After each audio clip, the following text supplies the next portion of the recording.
श्रीनिवासाय मङ्गलम् लक्ष्मी सविभ्रमालोकसुभ्रूविभ्रमचक्षुषे चक्षुषे सर्वलोकानां वेङ्कटेशाय मङ्गलम्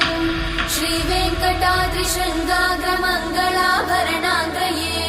मङ्गलानां निवासाय श्रीनिवासाय मङ्गलम् सर्वावयव सौन्दर्य सम्पदा सर्वचेतसां सदा सम्मोहनायास्तु वेङ्कटेशाय मङ्गलम् नित्याय निरवध्याय सत्यानन्दचिदात्मने सर्वान्तरात्मने श्रीमद् वेङ्कटेशाय मङ्गलम् स्वतः सर्वविदे सर्वशक्तये सर्वशेषिने सुलभाय सुशीलाय वेङ्कटेशाय मङ्गलम् परस्मै ब्रह्मणे पूर्णकामाय परमात्मने प्रयुञ्जे परतत्